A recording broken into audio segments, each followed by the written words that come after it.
Hello. Welcome back to the Mompreneur Life podcast. So, in today's episode, I am discussing when to actually ask for help. So, sometimes we ask for help and then be upset that we ask for help because the help is not good help. Or sometimes we ask for help and the help don't do what we ask them to do. It's just so much to asking for help because good help is hard to find. I'm just here to be the one to tell you good help is hard to find, and let's get into actually when to actually ask for this help and the kind of help you should be asking for and who you should be asking help from. So before I actually get into the episode, I like to bring you a mom win as well as a mom struggle because this mom over here struggles. This mom win for this episode is I have been staying consistent with this potty training life. It's not really working out, but I'm trying to stay consistent, okay? I'm pretty proud of myself for it. Homeboy went to the potty this morning and it went okay. There was no tears for me or him. So we got this.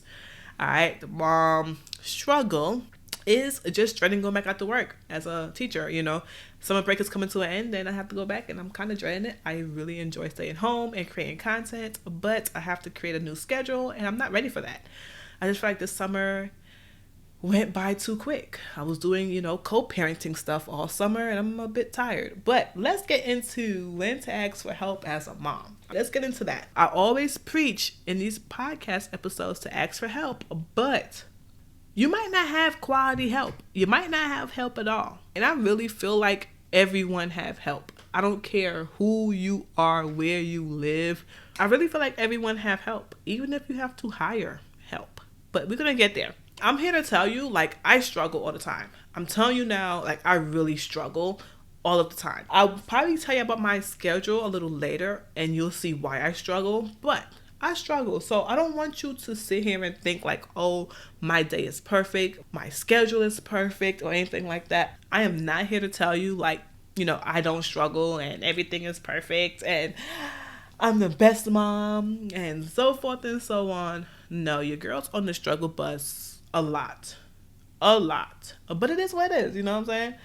But I struggle with balance and boundaries and just everyday life. It is what it is. I read all the balance and the boundaries books. I do. I try to incorporate what I read.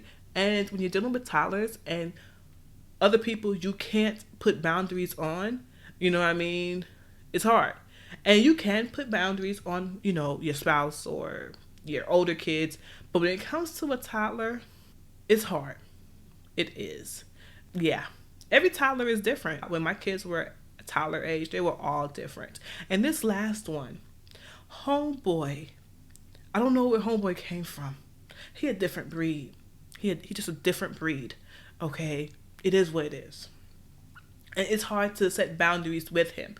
He's like a Sour Patch Kid. Some minutes he's real sour, some minutes he's real mean, and some minutes he just want to hug you and kiss on you all day. So there goes my boundaries. But anyway, and as a mom, we just continue with the day even though we are struggling sometimes and we don't ask for help. That's what I'm trying to avoid here. I don't want you just to go on with your day struggling. You don't want your whole day to be a struggle, okay? And you just sitting there and people are sitting there watching TV and you are struggling. You're trying to figure things out. You have no help, but your help is just sitting there.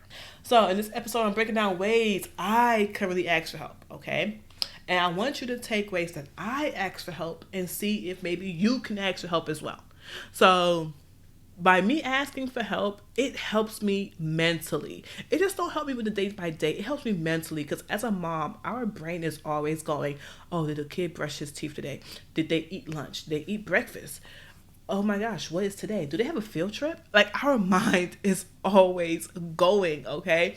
So it just has helped me mentally as well as, just having time to myself, even if it's 10 minutes. So asking for help can give you an additional 10 minutes. I'm just saying. But before I actually get into that, I want to talk about my schedule. My schedule for when I go back out to work. Okay, so my schedule for when I go back out to work is morning routine, getting everybody up, packing lunches, making breakfast, so forth and so on, staying in traffic for about 30 minutes, going to work. Being at work, I can't get much extra done because work requires me fully there at all times. I am a teacher. And even my planning period is stacked up with meetings. So anyway, On my way home, I spend about an hour or so in traffic heading home, pick up the baby from daycare. Once I get home, it is roughly 5:30, 6 o'clock. Okay. Get home, take showers, baths, checks homework, starts dinner, clean a room, wash a load of laundry, fold a load of laundry. Next thing I know, guess what time it is? 8 o'clock. Okay. And during those 2 hours, we go ahead on to eat. We, do all the things. And then it's 8 o'clock. From about 8 to 10, I am working on freelance work. I go to bed about 10:30, 11. There goes my schedule. So if your schedule looks like mine, let me know over on Instagram on my DMs, okay? Let me know that we are busy moms together. I'm just saying, okay? So that is my schedule, but let me tell you how I ask for help. I ask for help with dishes, cooking, and cleaning, okay? So my husband sometimes is off on Mondays, so I ask him on Mondays to prepare a meal. He's also off on some Sundays, so when he's home, I ask him to help me with meals because some Sundays I go ahead on and prepare like seasoned meat for the week. So if I'm doing that, I ask him to kind of like cook the Sunday dinner, or we do it together because that means it's not going to be so much on me. And when it comes to cleaning, I have a cleaning routine that I follow. So make sure you head on over to that episode. Of course, the episode where I talk about my cleaning routine is going to be down in the show notes. So make sure you check out that podcast episode because it is really good. And I'm telling you all the gems on how I keep my place tidy throughout the week as a busy mom. But anyway, so when it comes to the dishes and things like that, I have my son do the dishes and I clean one room per day and I do one load of laundry per day. So if it is one room per day, before my husband leaves out, I might ask him, hey, can you clean the bathroom? If I don't ask him, what I'd like to do is I'll put a load of laundry in when I first wake up, and it is normally done by the time I'm leaving out of the house. So then I ask him, hey, can you put those clothes in the dryer? Normally, I only put stuff in there that all needs to go in the dryer, like towels, sheets, things like that. So I'm like, hey, can you put everything in the dryer so when I come home, it's already done.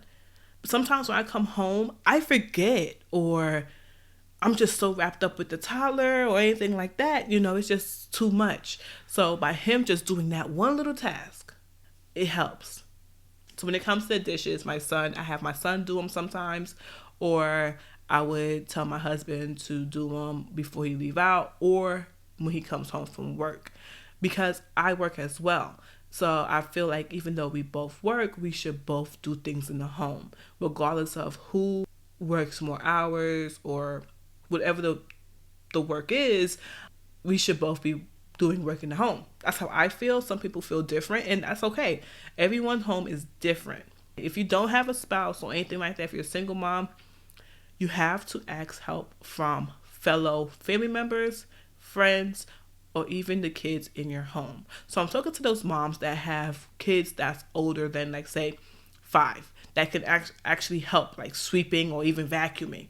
That helps. I'm telling you, that helps. Even if your kid is young, just have them vacuum. Even if they're doing a terrible job, just have them do it so they could kind of get in the routine of always helping when you're cleaning, or always being a habit of, hey, my mom is cleaning, let me find something to do to help her. Even if it's like, hey, you're going to help me today and you're going to vacuum the floor. Here's the vacuum the floor. Even if they do a terrible job, have them do it, okay? I'm telling you now, just have them do it. They really can't make it worse, especially when it comes to vacuuming. So have them vacuum or even sweep. By someone helping with those tasks, let's say, for instance, you have no one at all. I'm telling you now, you gotta hire help. I'm not talking to those moms that's like living paycheck to paycheck now. I'm not talking to you. The reason I'm not talking to you, because do not hire help if you don't have the money. You just need to rearrange your schedule to make time for yourself. But those of you that have the funds, you need to hire help if you don't really have the time. You're paying for your time now. So let's say, for instance, you hire someone to come out and clean once a week or once every 2 weeks. That is what I would pay for, someone to come out and clean. Even if it's you dropping off laundry at the laundromat. I'm just saying, it is what it is. If you want to drop off those sheets, if you want to drop off, something like that. But let's say, for instance, one thing I used to do, even though I had a whole laundry room, a nice washer, a really good dryer, if I got backed up on laundry, I would go to a laundromat. I had a really good laundromat in my area. When I tell you that thing was so nice, like, it was so nice. Probably the best laundromat I've ever been to in my whole life. But anyways, I would go in there with all of my clothes and get them all washed, dried, and folded within about 3 hours. So if you can't get them all done and you're spending your whole Sunday doing laundry, please go to the laundromat. Even if you have a high-end washing machine, so forth and so on, don't forget, you're paying for convenience in this situation. You're paying to be able to wash all loads of your clothes at one time and dry them all at one time. That is what you're going to pay for. Okay, that can save you hours on top of hours on top of hours. Because if you're at home, you're literally washing one load at a time. Go to the laundromat, 3 hours, wash, dry. And if you don't want to fold them, don't fold them. Take them home and have them sit in a basket for a week. Don't matter. But you're paying for the convenience, okay? So that is one way to help you with housework, If you can't afford to drop off the laundry or you can't afford a cleaning lady, think of things that you can do like that. That's you paying for help. Kind of. Whatever. Anyway, so yeah. When I'm asking for help, I normally ask and I'll be like, look, hey, I am very overwhelmed. This is a bit much. I need some me time, but I can't come back from the me time and be back into the stress. So I need you to vacuum the floor. While you're vacuuming the floor, I need some me time and I'll be out in the car. Don't take me time and your house is chaotic and you're still stressed. You might need to step outside. I'm just saying, that's how I roll. That's how I get things done. I step out, okay? Even if it's me sitting in the car listening to my favorite jam. It is what it is. So another way I like to ask for help is with the morning routine. So my morning routine is, my mornings during the school year is hectic. So I wake up, I try to journal. All right, that's my me time. I light my little candle. I might pray, do whatever for myself. Once I'm done, I go ahead on, put on a kettle to make some tea. Go ahead on, make some oatmeal. Prepare the baby's breakfast. Prepare his lunch. Prepare my lunch. Wake everybody up. I go take a shower. Once I'm done, I go ahead on and get ready for the day.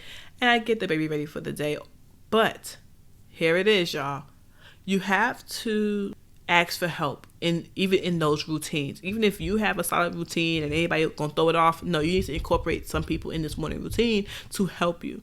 So the way how I started asking for help is I woke my son up when I was making breakfast. When I was in the kitchen, I would wake him up and I'll say, hey, you need to prepare your brother's lunch as well as his breakfast. So that helped me because he didn't like oatmeal and I eat oatmeal every day. But that helped me. It's okay. So he'll prepare his lunch. That'll take about a good 3, 4, 5 minutes off my plate. Hey, I'll get my husband. Hey, it's time for you to wake up. I need you to brush the baby's teeth and get him dressed. My husband leaves out later than I do, so he has the time to, do a little bit more. I ask for help there. Do you see how I have a morning routine, but I am able to ask for help even if it is taking off 5 to 10 or even 15 minutes off of my plate? Then I am not rushing. That's when things happen, when you're rushing and everything is going wrong and everyone is just sitting around watching TV or on their phone or whatever. Ask for help in that area. So now I'm going to get into the nighttime routine. So with the nighttime routine, for me, it is kind of hard to ask for help. But as far as the nighttime routine, it's making sure the baby clothes is out the night before, making sure my clothes is out the night before, making sure my son's book bag is packed and all that stuff. Everything he needs in his book bag is in there.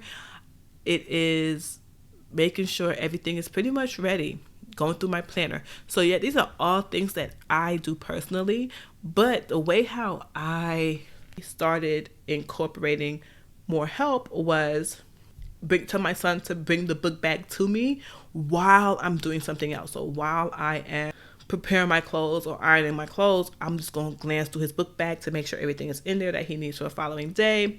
I'll tell him, hey, take out your brother's clothes for the next day and make sure everything is good. So that is how, like little things like that, to where it doesn't interrupt your nighttime routine. But even if it is 3 minutes off of your plate, that is 3 minutes that you now have. So you have to incorporate these things and incorporate others into these routines. And asking for help can save you, even if it's 5 minutes or even 10 minutes, because that could be time that you have to yourself. That is the time that you need just to meditate or to clear your thoughts or stretch. Do not go without asking for some type of help, because you will become burnt out very fast. So on this podcast, I am a heavy advocate for avoiding burnout. So you try to avoid burnout at all costs, because you cannot be conducive to anyone in your home if you're burnt out. It is what it is. You can't.